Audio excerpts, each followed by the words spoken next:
Apple's fanciest iPhone isn't here yet. But the innards of that fancy iPhone X already exist, mostly, anyway, inside a phone you can get right now, the iPhone 8 Plus.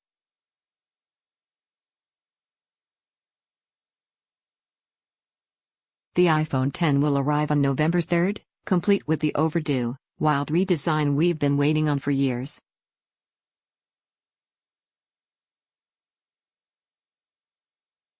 It's almost all screen, with Apple's first ever OLED display and largest ever 5.8-inch size, crammed into a body that's not too much larger than the 4.7-inch iPhones.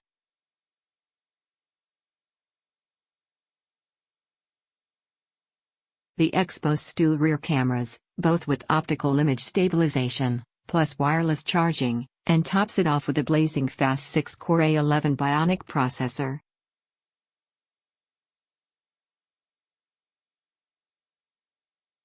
And, controversially, the iPhone X includes a cutting-edge Face ID scanner that replaces the iconic Touch ID home button.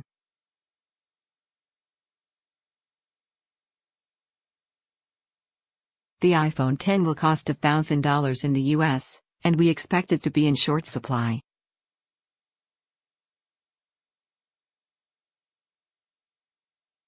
Indeed, if Apple could actually make enough of the X, the iPhone 8 Plus might not even exist at all.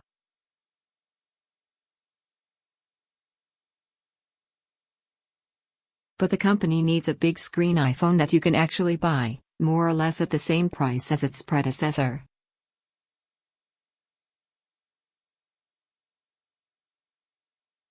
This big, capable phone includes all of the features of the smaller iPhone 8, $849 at Apple, including wireless charging, the True Tone screen and that same super-fast A11 Bionic processor you'll find in the X.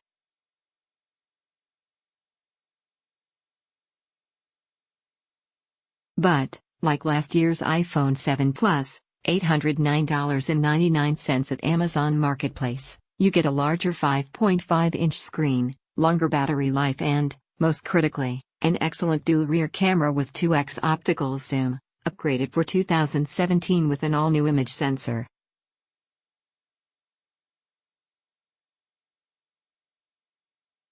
That camera, already great a year ago, has gotten even more refined and fantastic looking.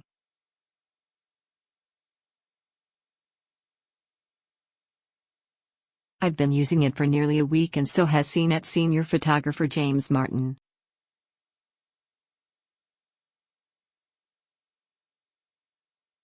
We're both impressed.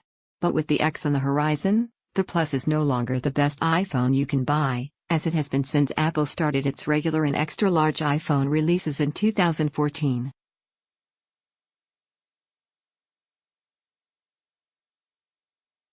And it's no longer the only big screen iPhone. In fact, except for the Touch ID home button, the X literally has everything the 8 Plus offers, and more.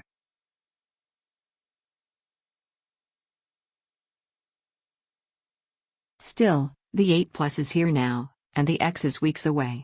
And while the upgrades for existing 7 Plus owners are minimal, beyond wireless charging, the 8 Plus is worth the premium over the 8 to get the dual cameras, larger display and longer battery life.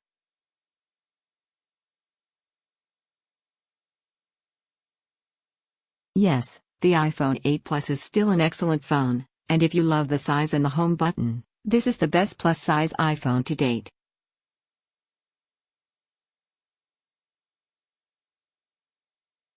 But I'd wait to see what the X can do, and how it feels.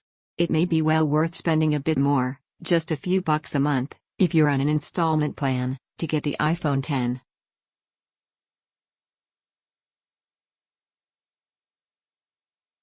Or maybe you'll think its duller, narrower design is awkward compared to the Plus.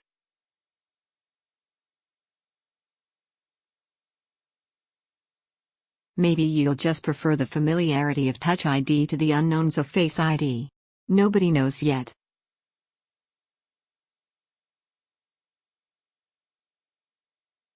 But you've waited this long. Why not wait a little longer? Editor's note: in-depth battery testing is still to come, as is durability testing and additional photo comparisons to other phones.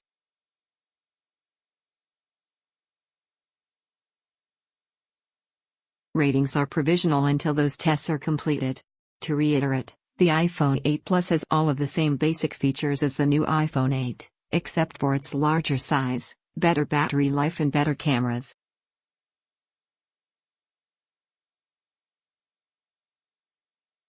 If you want a deeper dive into those main new details of the 2017 iPhones, check out our iPhone 8 review.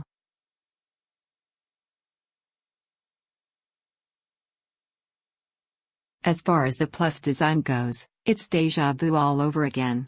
The iPhone 8 Plus looks identical to the 7 Plus, but it does feel different, thanks to a move to a glossy glass back.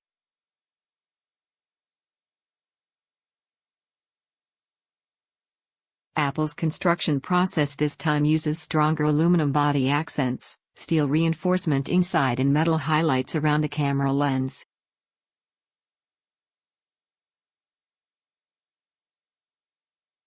There are only 3 colors this time: white with silver highlights, glossy black and space gray, and a blush pink like gold that feels rose goldish.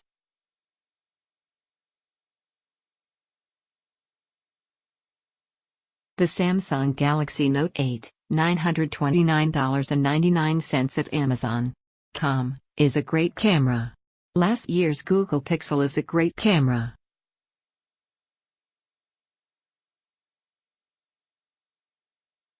Apple used to have an untouchable lead in camera quality, but now many phones take excellent photos.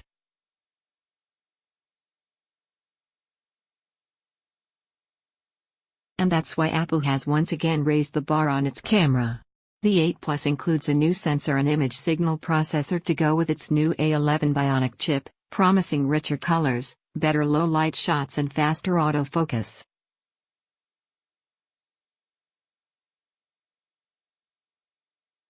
My photos generally turned out great. Low-light gains aren't as dramatic as I expected compared to the already excellent iPhone 7 Plus, but the photos I've been taking have generally looked phenomenal.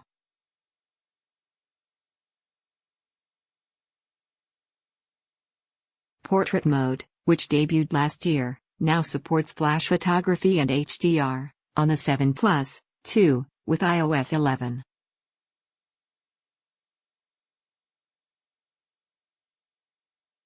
The 8 Plus and upcoming X add a new photo technique called portrait lighting, a beta feature that adds simulated 3D lighting to faces and even strips out backgrounds to create a studio shot effect.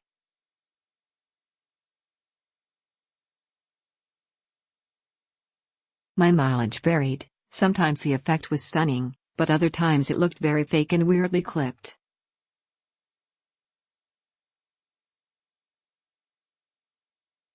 I wouldn't upgrade my phone for it, but it can be fun to toy with. It will undoubtedly get better.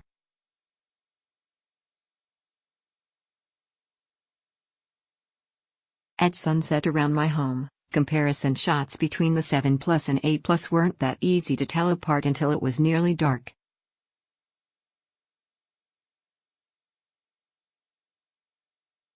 The new slow syncing flash that promises richer flash photos didn't have a huge impact for me so far, but I need to keep trying it out.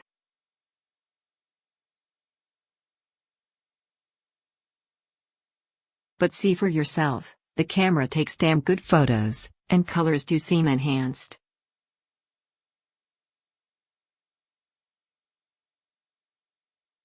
That can also mean more details.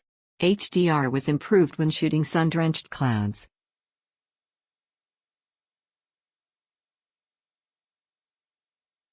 As I mentioned, James Martin has been using the Plus too, and as a professional photographer is maybe even more impressed than I am.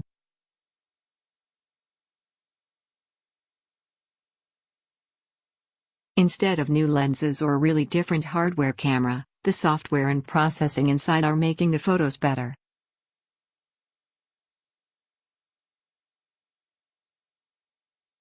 He was impressed by the low noise in low light photos, the color rendering and the texture representation.